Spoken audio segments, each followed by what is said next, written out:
Nah, kemudian kita masuk ke asas yang terakhir. Tafadhol, asas ke-6.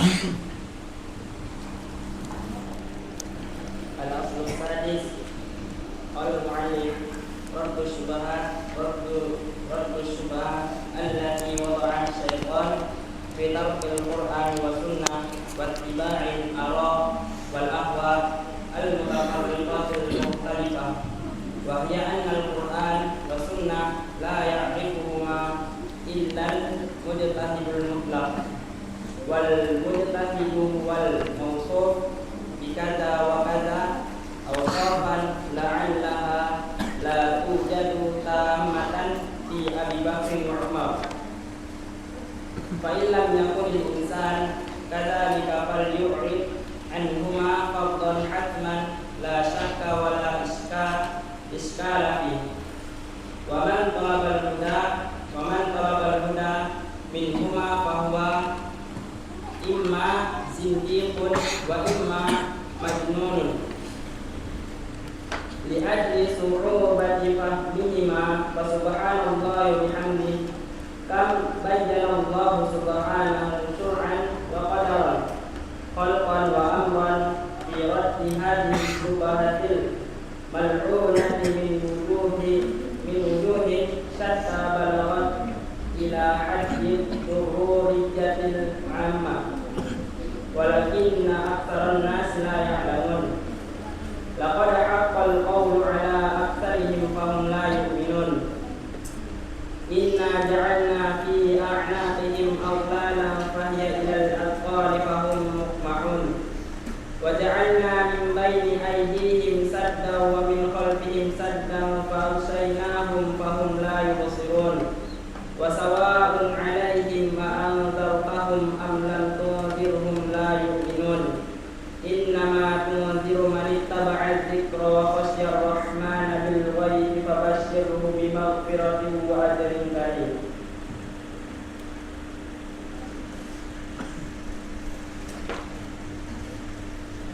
آخره والحمد لله رب العالمين وصلى الله على سيدنا محمد وعلى آله وصحبه وسلم تسليما كثيرا إلى يوم الدين. Nah, jazakallahu khairan. Asas yang terakhir yang ke-6 yaitu bantahan syubhat yang dibuat oleh syaitan terkait meninggalkan Al-Quran dan As-Sunnah dan mengikuti pendapat dan hawa nafsu yang berbeda-beda. Syubhat itu bahwa Al-Quran dan As-Sunnah hanya diketahui oleh mujtahid mutlak.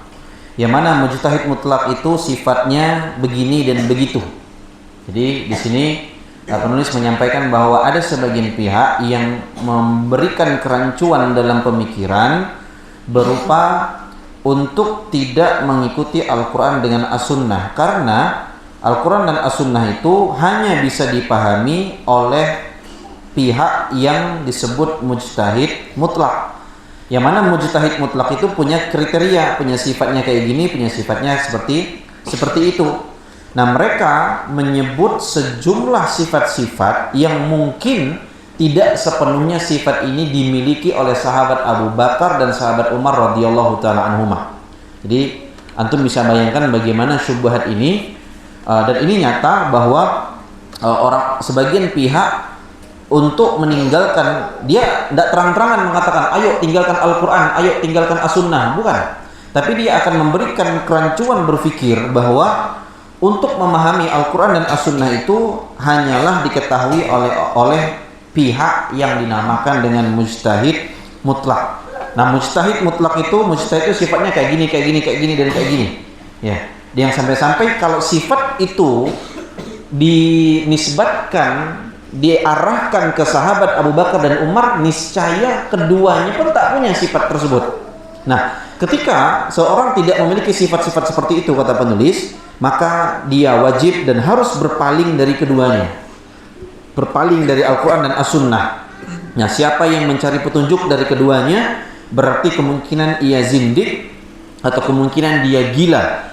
Kenapa? Karena sulitnya memahami Al-Quran dan As-Sunnah tadi. Jadi diberikan syubhat kayak gitu. Al-Quran tuh harus mujtahid mulak, ya harusnya kayak gini, dan As-Sunnah begitu pula. Kemudian penulis mengatakan Maha suci Allah dan pujian baginya. Betapa banyaknya Allah menjelaskan bantahan terhadap syubhat terkutuk ini dari berbagai sisi hingga mencapai tingkatan keharusan, baik dari sisi syariat, takdir, penciptaan dan urusan. Kemudian beliau menukilkan firman Allah dalam surah Ghafir 57, walakinna aktsaran nasi la ya'lamun. Akan tetapi kebanyakan manusia itu tidak mengetahui. Kemudian beliau menukilkan surah Yasin ayat 7 sampai 11, sungguh pasti berlalu perkataan hukuman terhadap kebanyakan mereka karena mereka tidak beriman. Sungguh kami, kata Allah, telah memasang belenggu di leher mereka, lalu tangan mereka diangkat ke dagu, karena itu mereka terengadah ke atas, dan kami jadikan di hadapan mereka sekat dinding, dan di belakang mereka juga sekat, dan kami tutup mata mereka sehingga mereka tidak dapat melihat, dan sama saja bagi mereka, kata Allah. Apakah engkau, wahai Muhammad, memberi peringatan kepada mereka, atau engkau tidak memberikan peringatan kepada mereka? Mereka tidak juga akan beriman. Sesungguhnya engkau hanya memberi peringatan kepada orang-orang yang mau mengikuti peringatan dan yang takut kepada Allah yang Maha Pengasih, walaupun mereka tidak melihat Allah. Maka berilah mereka kabar gembira dengan ampunan dan pahala yang mulia. Nah, ini demikian bagian akhirnya kata penulis. Segala puji bagi Allah Rabb seluruh alam, salawat dan salam senantiasa terlimpah kepada junjungan kita Muhammad, keluarga dan para sahabatnya hingga hari pembalasan. Nah, jamaah sekalian rahimani wa rahimakumullah. Pada poin ini penulis menekankan berkaitan tentang syubhat, kerancuan pemikiran, bahwasanya yang bisa menghayati atau mentadabburi Al-Quran itu hanyalah mujtahid mutlak. Yang sekali lagi mujtahid mutlak ini pun kalau disifatkan kepada Abu Bakar dan Umar, jatuh-jatuhnya adalah Abu Bakar dan Umar pun tak bisa paham Al-Quran, tak bisa paham sunnah Nabi SAW. Maka penulis mengatakan atau pensyarah mengatakan, mereka juga mengatakan tidak ada mujtahid di zaman sekarang ini. Ya, muqaddimah ini menghasilkan kesimpulan apa? Firman Allah dalam surah An-Nisa ayat ke-82, Allah berfirman, afala yatadabbaruna al-Quran. Maka tidakkah mereka mentadabburi, menghayati, mendalami Al-Quran, kata Allah Subhanahu wa taala. Jadi seakan ayat An-Nisa 82 ini enggak ada gunanya gitu. Kalau sekiranya yang bisa menghayati Al-Quran hanyalah mujtahid mutlak, hanya yang ilmunya tinggi, hanya yang paling paham dan seterusnya.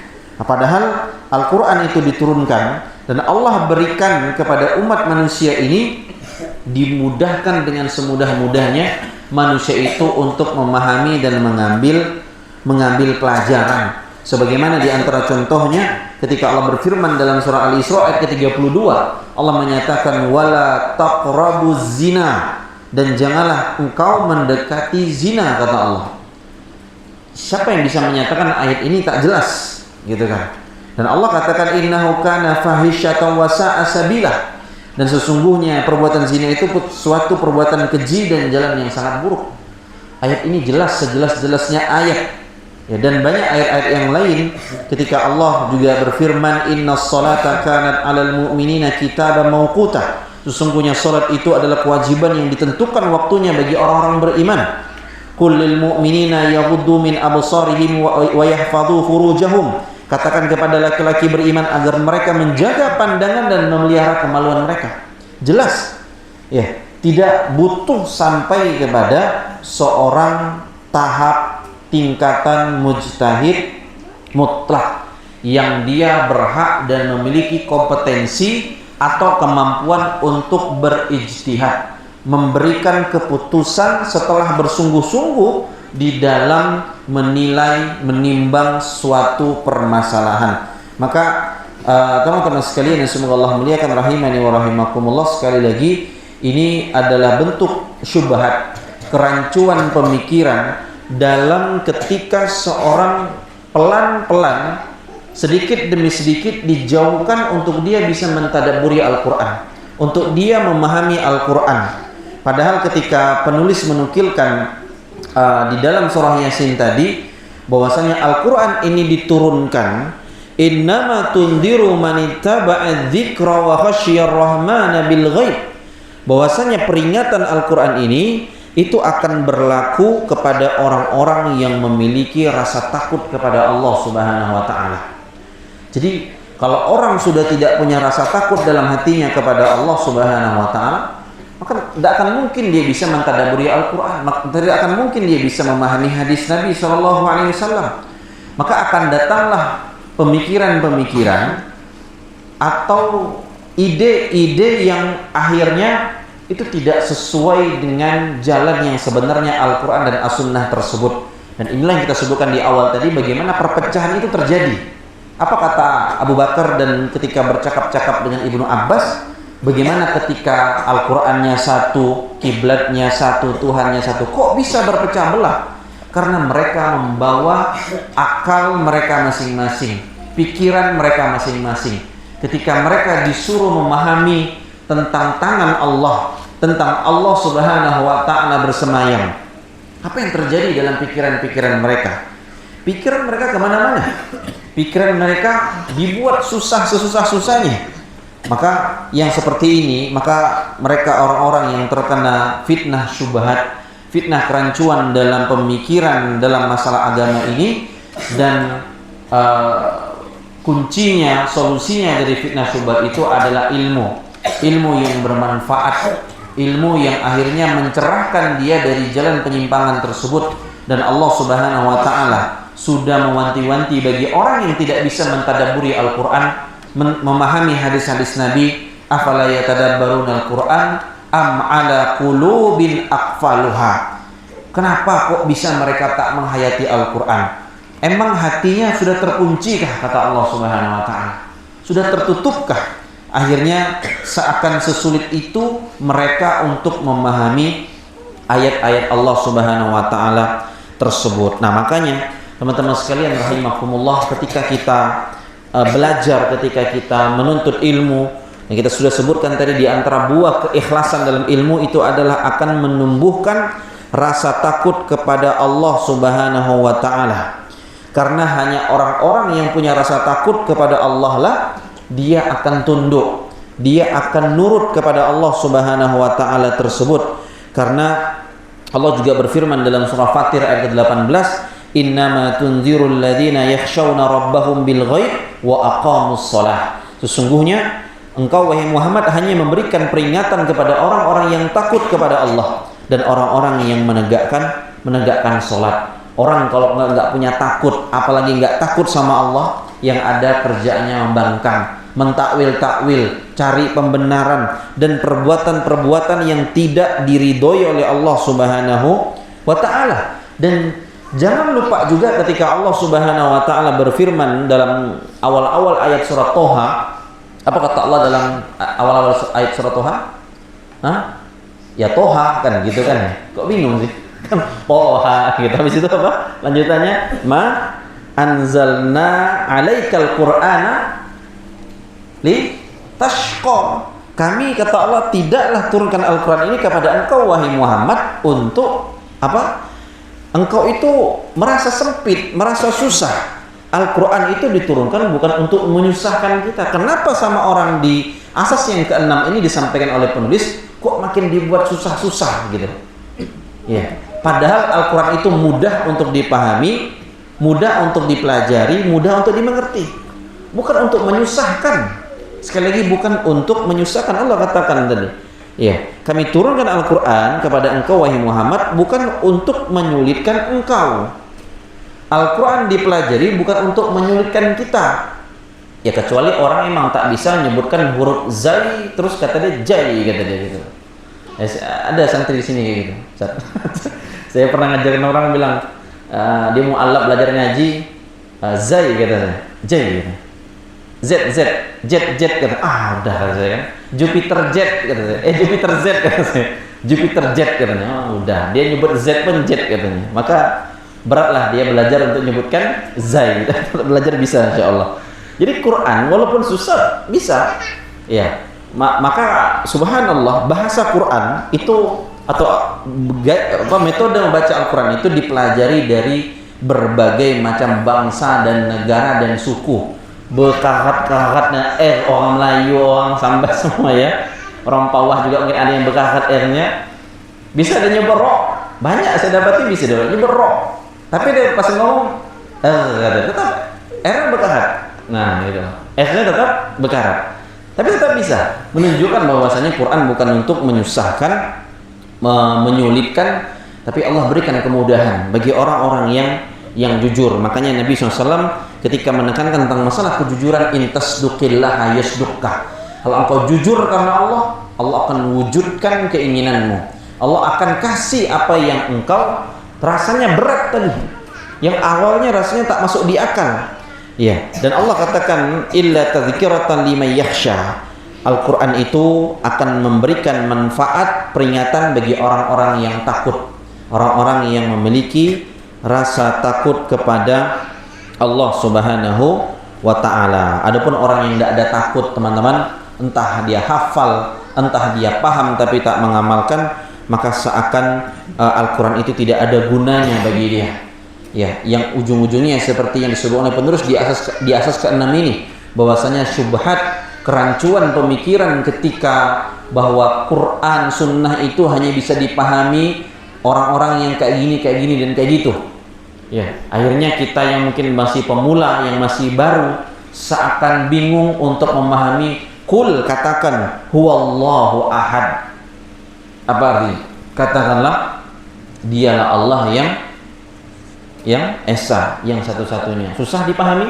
Susah nggak dipahami? Esa tuh berapa ya? Tunggal tuh berapa katanya? 5 ke 10 katanya. Ini orang udah tak waras. Ya. Dia ndak mukallaf kalau kayak gini nih. Dia tak terbebani syariat. Boleh dia tak sholat kan? Boleh nggak? Orang gila boleh dia tak sholat? Boleh. Dia tak bisa bedakan 1 sama 10. Gitu ya.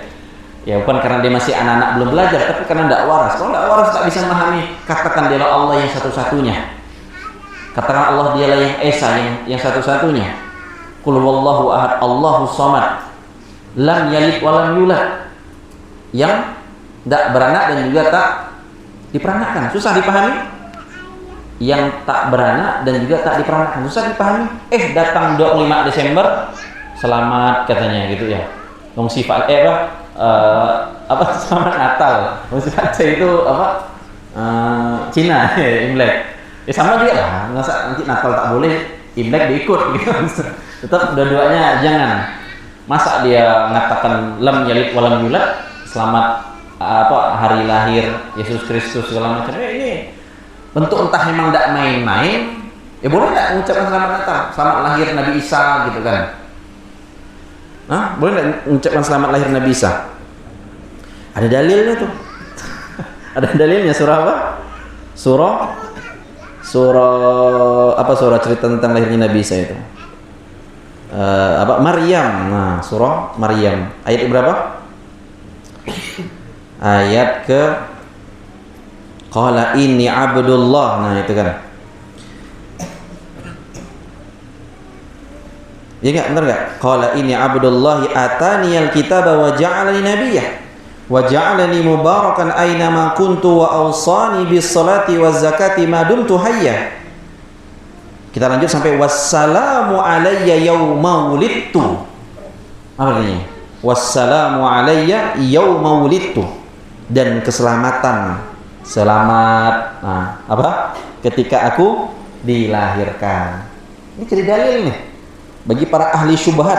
Maryam 33. Ingat baik-baik itu, Maryam 33. Wassalamu alayya yauma wulidtu, dan keselamatan, kesejahteraan ketika aku dilahirkan, wa yauma amutu wa yauma ub'atsu hayya, ketika aku dimatikan, ketika aku dibangkitkan.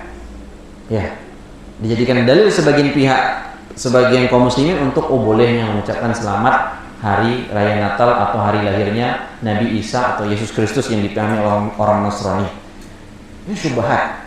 Ayat ini memang jelas, ayat ini menyatakan Nabi Isa keselamatan dari hari lahirnya, tapi bukan untuk membolehkan dari menyebutkan hari kelahiran atau perayaan agama lain tersebut. Nah, jadi teman-teman sekalian rahimani wa rahimakumullah, maka berakhir dari pembahasan tentunya dengan sesingkat-singkatnya, ya, kayak teks proklamasi jadinya gitu ya, dalam tempo dan waktu yang sesingkat-singkatnya. Teks proklamasi ya, hari 17 Agustus kita sampaikan sebisanya lah tentunya dengan keterbatasan, karena kalau kita bahas semuanya cukup panjang, tapi semoga poin-poinnya didapat dari asas pertama tadi tentang keikhlasan, ketauhidan kepada Allah dan tidak mensekutukan Allah dengan sesuatu apapun. Yang kedua tentang perintah Allah untuk bersatu, jangan berpecah belah. Dan ingat tadi apa penyebab perpecahan itu terjadi? Ya ketika pandangan pemikiran masing-masing bukan merujuk kepada sumber yang aslinya. Kemudian yang ketiga taat kepada pemimpin atau pemerintah. Ini diantara bukti persatuan. Ya, kaum muslimin kalau udah bersatu itu begitu, taat kepada pemerintah yang sah. Kemudian yang keempat tentang ahli ilmu, tentang ahli fikih, al ulama wal fuqaha, dan siapa orang-orang yang mirip-mirip jiplak, contohin mereka. Tapi bukan termasuk golongan ahli ilmu, bukan ahli fikih atau fuqaha. Ya, cuman sebagai kedok saja yang akhirnya menyesatkan umat, menyimpangkan umat dari jalan kebenaran. Kemudian yang kelima tentang wali-wali Allah. Apa bedanya wali Allah dengan wali syaitan, dan apa juga ciri-ciri wali Allah tersebut? Ya, karena zaman sekarang dari zaman dulu sih gitu loh. Setiap pihak orang kena sambar petir pun bisa dikatakan wali Allah gitu loh. Ada orang kena sambar petir terus jadi wali Allah. Dulu ada namanya budak kecil dari Jawa tuh Ponari. Ya, dia kena sambar petir tapi masih hidup. Nah, jadi setiap dia pegang batu tuh jadi anak petir ya. Celupkan air minum orang, air minumnya bisa jadi penyembuh dan obat gitu ya. Jadi sekali lagi tidak ada ciri-ciri wali Allah tuh kena sambar petir kemudian masih hidup. Tidak ada juga ciri-ciri wali Allah itu tiba-tiba dia sakratul maut hidup lagi. Mati apa kata orang? Mati suri. Ya, tidak ada ciri-ciri wali Allah seperti itu. Ya, tidak ada juga ciri wali-wali Allah yang bisa ngomong sama semut, ngomong sama hujan, ngomong sama malaikat, ataupun ngomong bahasa Suryani. Ya. Jadi sekali lagi tidak ada wali-wali Allah seperti itu. Tapi kalau ada wali Allah bisa ngomong bahasa Arab, bisa bahasa Jerman, bisa bahasa Cina, bahasa Jepang, ya. Kalau ciri-ciri kita sebutkan tadi masuk wali Allah apa enggak ya? Ya wali Allah. Tidak ada salahnya dia bisa bahasa asing yang lain. Gitu kan? Tidak salahnya dia bisa bahasa asing yang lain, tapi ingat ciri-ciri wali Allah yang disebutkan dalam pembahasan kita tadi, yang mereka ittiba kepada Rasulullah, mereka mengerjakan amal fardu, menjauhkan perkara haram, ya, dan dia semangat mengerjakan amalan-amalan dianjurkan atau yang disunnahkan, nggak takut akan hidupnya di masa yang akan datang, dan nggak sedih kalau dia kehilangan dunia. Nah, ini ciri-ciri antara ciri wali Allah disebutkan dalam Al-Quran. Kemudian yang keenam, yang terakhir, syubhat atau membantah syubhat yang dibuat oleh syaitan terkait meninggalkan Al-Quran dan As-Sunnah, ya, dan hanya memahami Al-Quran dan Sunnah itu dengan kapasitas mujtahid mutlak, harus orang yang begini dan begitu. Akhirnya kita yang mungkin dengan keterbatasan tidak dianggap bisa memiliki atau memahami hal atau perkara tersebut. Itu 6 asas yang kita kaji dan kita bahas. Semoga bermanfaat dan semoga bisa dipahami dengan sebaik-baiknya, walaupun sepertinya sudah layu-layu gitu ya. Ini bukan 5 watt lagi, udah puyuh lampunya ini ya. Pasti udah puyuh benar nampaknya. Ya. Tapi kalau tak dengar dari awal sampai akhir, tanya kawannya, itu lengkap nampak catatannya ya. Semoga bisa dipahami dengan sebaik-baiknya, bisa diamalkan dan jadi pegangan hidup. Ya, bukan hanya pegangan di saung nih. Nanti keluar dari saung pun jadi pegangan bahwa asas pertama, asas kedua, asas ketiga, asas keempat, asas kelima, asas keenam itu jadi modal antum dan antunna, santriwan dan santriwati ketika turun ke lapangan nanti, hidup di masyarakat nanti, karena pasti itu akan dihadapi. Ya, itu saya rasa yang disampaikan cukup saja. Nggak ada tanya jawab kan? Atau ada biasanya mau nanya? Biasanya ada apa enggak? Oh, biasa ada. Saya kasih waktu 5 detik. Ada yang mau nanya enggak? 1, 2. Oh, ada. Oh, Masya Allah. Keluar mengasih yang kira enggak ada tanya.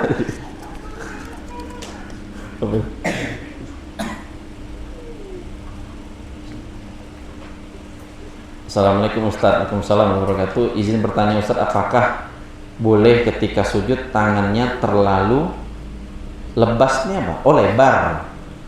Tangannya terlalu lebar. Ya boleh kalau sendiri ya. Boleh kalau sendiri. Kalau jamaah jangan. Jatuhnya zolimi orang sebelahnya. Apalagi nggak pakai deodoran. Ya.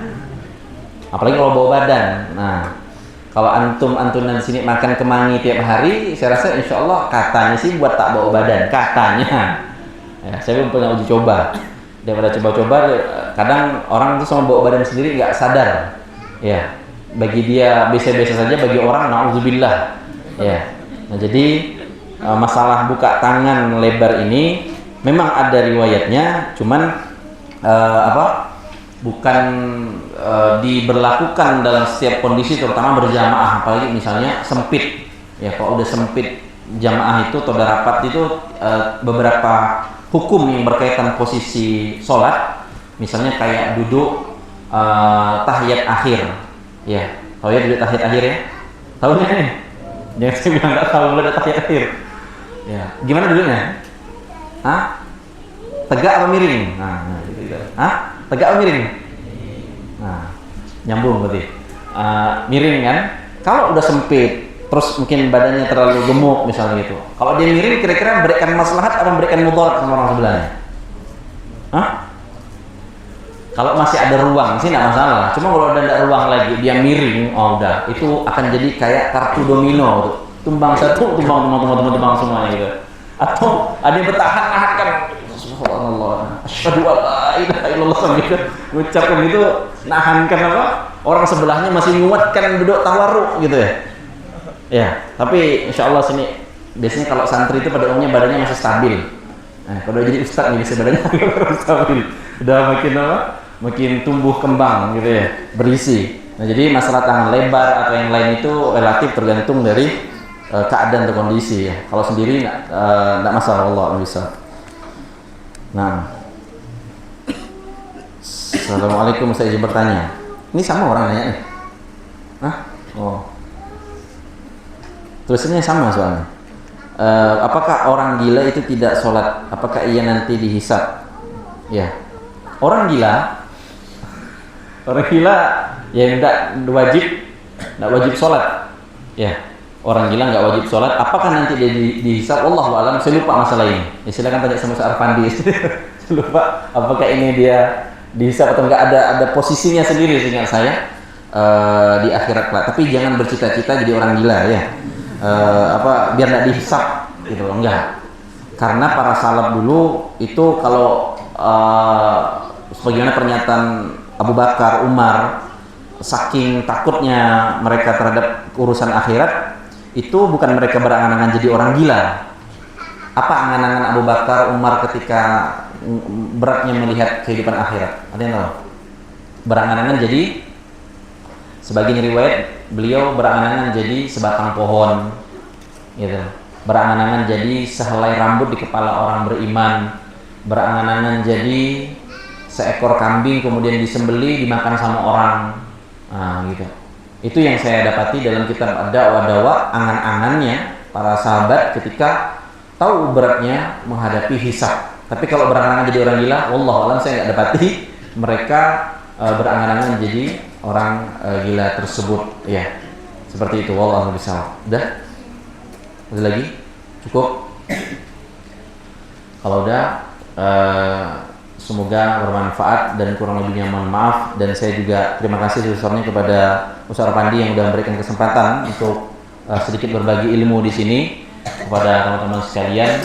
Dan mungkin ada kata-kata saya yang tidak tepat, tidak pantas dan segala macam. Sekali lagi saya minta maaf. Bukan sekali lagi, saya tekankan, saya minta maaf. Dimaafkan nggak kira-kira nih? Nah, kalau tak dimaafkan tak balik lagi saya sini. Insya Allah balik lah. Ya. Saya mohon maaf jika ada kata-kata yang kurang pantas, kurang tepat, dan kita mohon ampun juga kepada Allah Subhanahu wa taala atas segala kesalahan kekhilafan kita. Semoga yang dipelajari bermanfaat, dari ilmu yang bermanfaat, dan semoga Allah lindungi kita dari segala macam bentuk ilmu yang tidak bermanfaat. Allahumma inna na'udzubika min ilmin la yanfa' wa min qalbin la yakhsha' wa min nafsin la tashba' wa min da'watin la yustajabu laha Demikian, subhanallah bihamdika asyhadu an la ilaha illa anta astaghfiruka wa atubu ilaik. Wassalamualaikum warahmatullahi wabarakatuh.